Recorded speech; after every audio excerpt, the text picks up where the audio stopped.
Hi, you're watching CAN TV Channel 21, and this is the LGBT Hotline hosted by the Gay Liberation Network. I'm here today with Jamie Moran, who is a master's candidate at Roosevelt University in Women and Gender Studies, and we're here today to talk about transgender issues and rights, one of the focuses of Jamie's studies at Roosevelt. I want to start by asking you, why do you think it was important to pursue an education in women and gender studies? Well, I identify as trans, and I found that just as there are a lot of strides yet to be made for gay rights, the same applies for trans people as well. And so I felt that what I wanted to do in my professional life was do what I can in the law to do that. And I felt that before I pursued a law degree, I really had to get a solid theoretical background on the issues related to trans people. And what would some of those issues be? I'm sure there are things that most people don't really have a chance to think about because they don't encounter a lot of transgender experience in their own world on a day-to-day basis. Mm-hmm. Well, there's a broad range of issues that relate to trans people. I mean, there's stuff on the ground. There's stuff that people experience from one day to the next in their everyday lives. And then there's also the broader theoretical concepts related to like feminist theory and stuff like that. And while that feminist theory isn't exactly something that you can put on the ground, laws, especially relating to everyday bathroom use and stuff like that, is something that really has to be addressed. On that note, I want to say that the phone lines are open for any questions or comments you may have for Jamie. 312-738-1060 is the number, so we're looking for your calls and questions. So we got sort of started talking about issues you face on the ground, like you said, Right. and you mentioned bathrooms, and I was wondering if you could elaborate on that issue a little bit for us. Right, well, bathrooms are always my shtick. I find that bathrooms, while for people who kind of appear gender normative, it's something you don't really think about. When you're in a public place, you use the bathroom, you do your business, you get out, maybe you chat, I don't know. But for trans people, especially those who are in transition, those who appear androgynous or maybe don't appear to be one gender or the other, it can be a real challenge because for some people they can face hostility in a restroom if their appearance isn't conforming with what the other patrons think it should look like. And also just a matter of kind of the hardware, if you will. Like in a men's room, for those transitioning from female to male, if there isn't a stall door, what do? Especially if you haven't had the surgery necessary. So it's a really tricky situation and something that needs to really be broadened and addressed. Is that happening anywhere? Is the sort of the bathroom issue being addressed in general? I know especially some schools, some universities are definitely doing it. There are some in the Midwest, and I know that there are a few people at the University of Illinois at Chicago that are working on that kind of issue, getting gender-neutral bathrooms on campus. Wow. You mentioned the word surgery, and I think it's a big topic in terms of transgender transition experience, and there are matters of cost and insurance and all of these really big life issues that you have to deal with. What all is encompassed in the surgery part of transition? It's a huge question, but I'm going to let you try and run with it. Right. Well, in addition to being able to find the right procedure and surgeon for you, the main thing that becomes an obstacle for trans people who want to have surgery is cost. For both people transitioning from male to female and female to male, the cost for top surgery, altering one's chest, and for bottom surgery, altering one's genitals, it can be upwards of $20,000 Wow. for one surgery. And so that's really tricky. And what helps some individuals, this is really on a person-to-person basis, is having insurance assist you with those costs. But there are a lot of insurance companies, I'd be safe to say the majority, that are just not friendly towards those kinds of issues and won't cover it. So it's largely out of pocket. Oh. So how does that start to change? What can people start to work on to get insurance coverage, or some sort of shift in how we look at insurance coverage for trans people? Mm-hmm. Well, the reason that insurance companies are quote-unquote liable to pay for these surgeries, even though they don't, is because transgender identity or gender identity dysphoria, a phrase I don't like, is still classified in the DSM, which people may remember is where homosexuality was classified before those struggles came through. And so something that needs to be worked on a very broad scale is getting transgender identity out of the DSM. And while that will allow insurance companies to say, no, we're not paying for it, it's going to be a lot less problematic theoretically. Okay. And you made a really interesting parallel to transgender and homosexuality both being defined in the DSM. At one point, homosexuality was as a disease or a mental disorder. Right. Do you feel like there is a strong enough tie between the LGBT and the T in that little phrase that we use all the time? Is there a strong bond that we feel there? I think there definitely is, because both identities deal with kind of screwing with people's notions of gender. But I feel that everybody needs to remember that the issues that both movements are fighting for are not at the same pace, nor are they the same in composition. Before we continue, we have our first call. Caller, you are on the air. I have a question for Jamie. I'd like to know, at what age has he discovered that he was, a transgender? And also, did he mention that he was going into the law enforcement?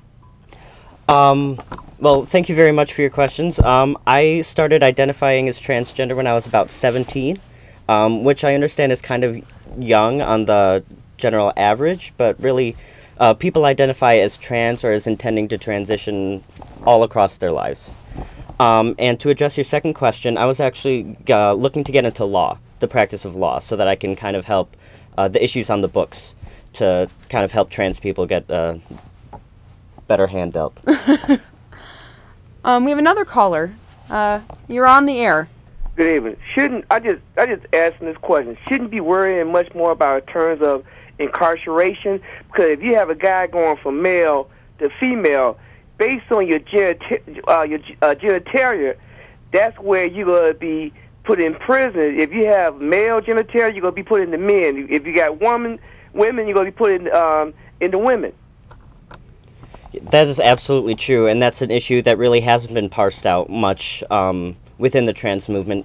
And you're absolutely right. When somebody is incarcerated, the prison they go into is based on their body. And so it is incredibly difficult for those trans people who do face that situation. There are some organizations that do try to assist with that, and if not replacing that individual in the prison with their desired sex, then allowing for medications to still be taken while they're incarcerated. And I feel that issue hasn't really gotten very far within the trans movement, because a lot hasn't gotten very far in the trans movement. There are still a lot of basic things that need to be sorted out. Before we continue, I think this would be a good time to put in our announcements for tonight. The first thing I want to bring to everyone's attention is the day of decision action that's happening the day that Proposition 8 is decided by the California Supreme Court. We don't know when that's going to be. We know it's within 90 days from the hearings. So it could be tomorrow, it could be next week, it could be next month. But whenever it happens, there's going to be an action in front of the Center on Halsted at 7 p.m. It could be a protest if this thing goes the wrong way. It could be a celebration if it goes the right way. But either way, we're looking for a really big turnout to let the country and the world know how important this is, whether it goes right or wrong. The second action I want to talk to you about is the International Day Against Homophobia. This year we're going to be focusing on Poland. Homophobia is happening all over the world, not just here, and so we try and turn our eyes towards a bigger picture, and Poland has arisen as a good place to start looking.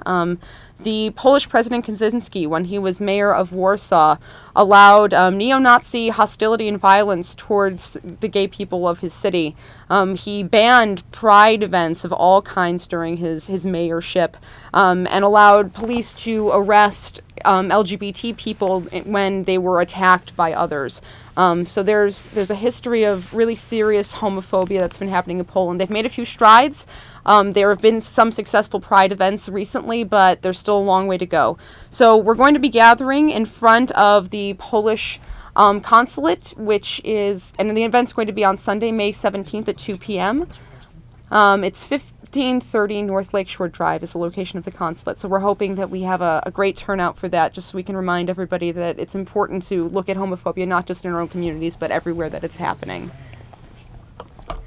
All right, so back to trans rights, trans issues. I think the last caller brought to our attention a really important issue of how we decide whether someone is a man or a woman. And the general opinion, I think, tends to be that we look at genitalia. We look at whether you have one set or another, and that decides whether you're a man or a woman. And I think the question I want to ask you is, what's the difference between sex and gender?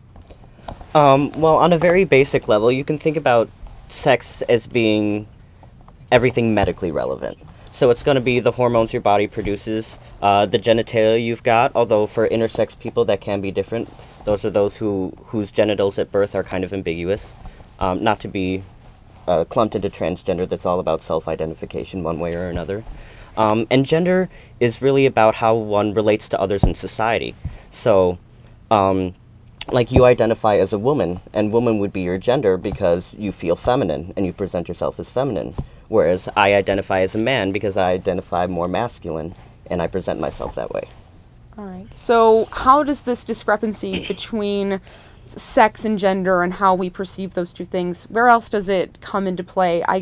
What jumps to mind is the college experience. And I know that's something that you had to sort of work through because you were starting your transition while you were a college student. And so you got to see a lot of those issues close up.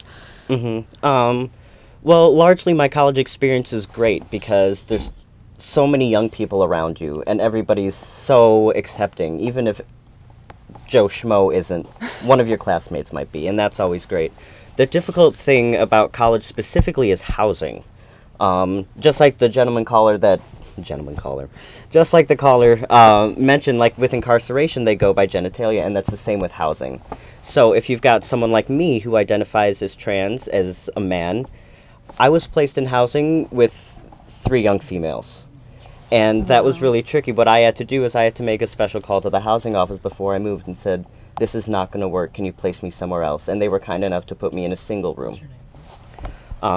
Which was a unique experience, but that's definitely not how it goes for the majority of students. Mm-hmm. And so something that I think also needs to be worked on is working with colleges and universities to make sure that their trans students aren't put in uncomfortable situations even when they're at home in their dorm.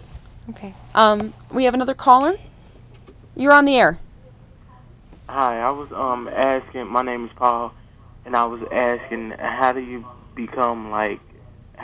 start the process of transsexual?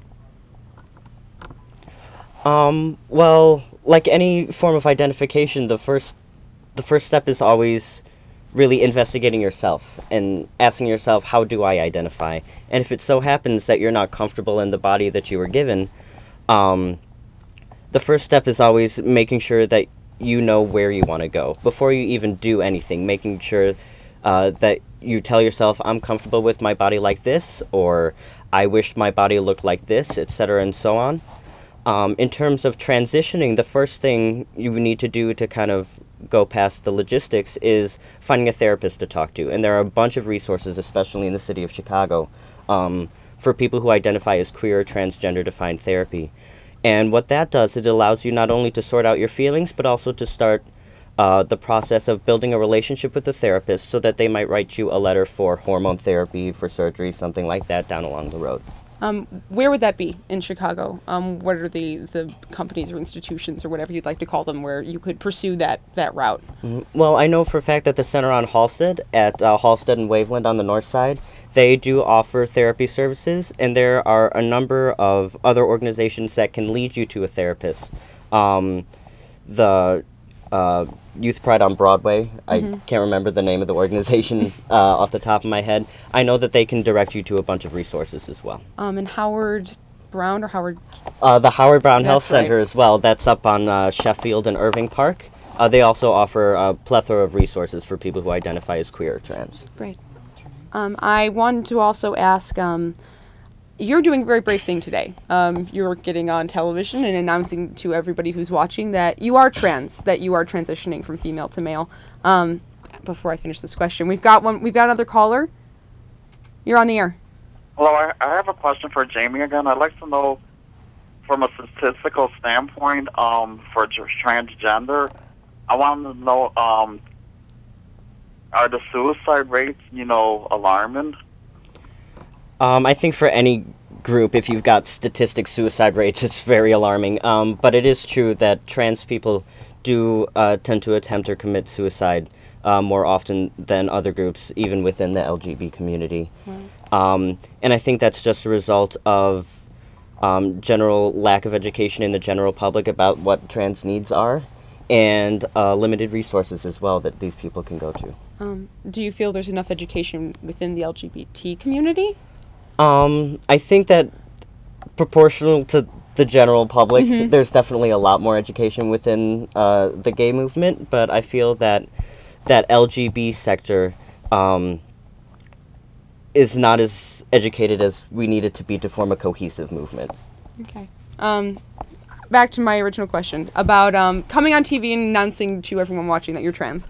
I think it's a brave move, because I think there are a lot of people who would feel like they were exposing themselves in a really vulnerable way by doing that. Can you talk a little bit about being outed and the term stealth that gets thrown around a little bit in the trans community? Right. Well, kind of one thing that everybody has to remember when you know someone who's transgender is it's their identity and it's their business. And so unless they make it clear to others in a new situation that they're trans, you definitely shouldn't make it obvious for them, because sometimes you could be endangering their lives or make them feel uncomfortable. The term stealth that you threw out, that's a term that's kind of used for when a trans person is existing in a situation without coming out as trans, or without making it obvious that they're trans. So think kind of like fighter pilot stealth, kind of unaware. That's the origin of that term. And is one sort of mode of existence more common than the other?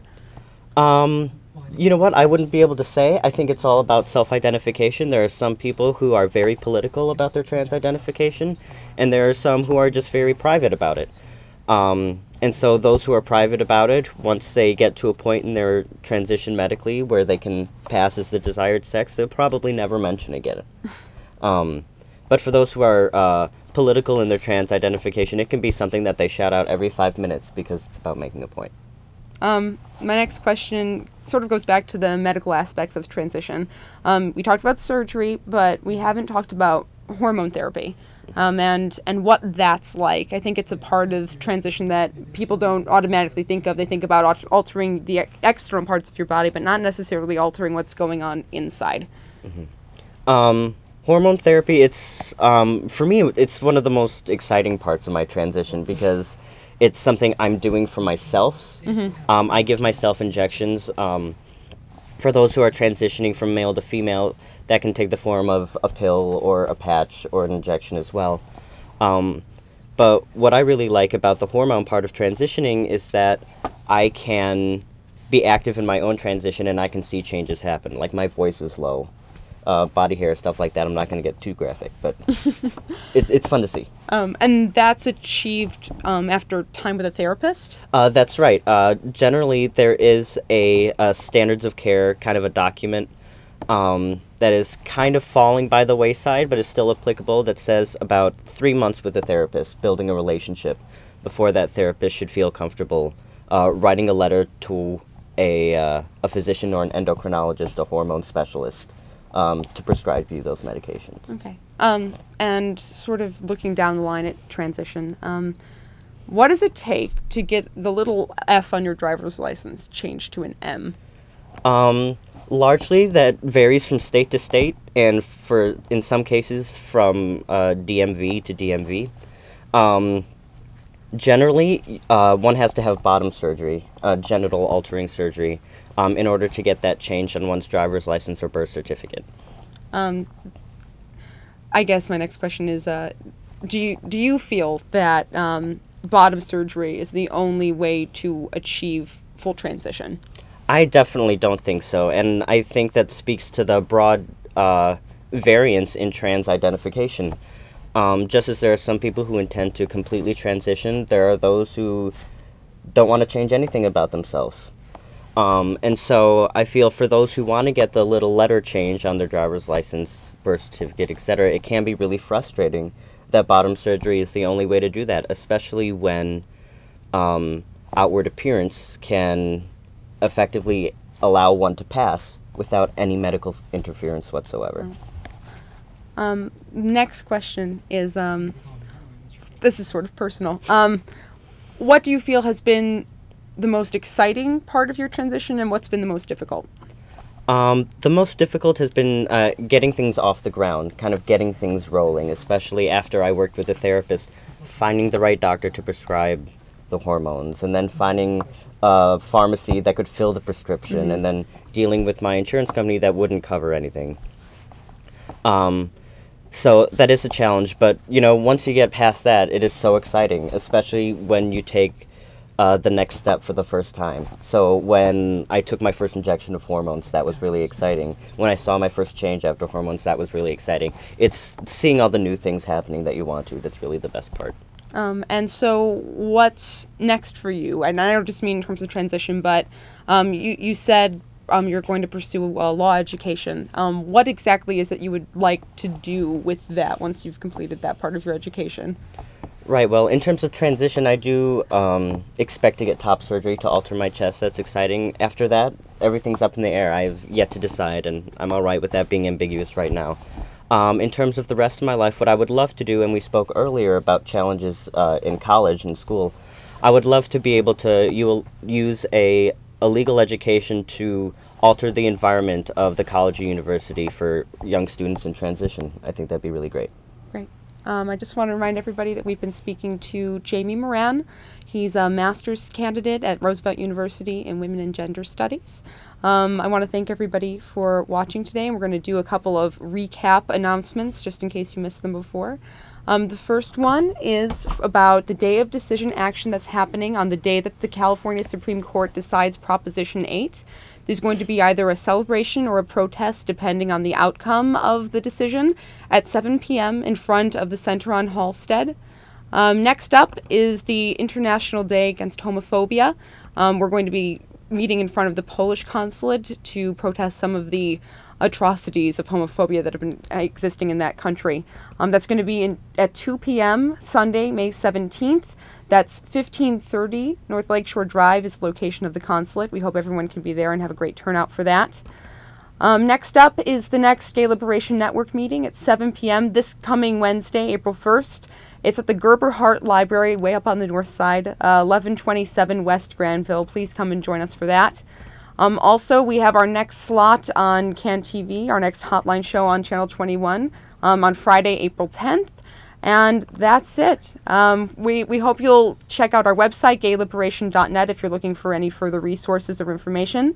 And also more information on the Day of Decision Action can be found at dayofdecision.org. Thanks very much to everyone.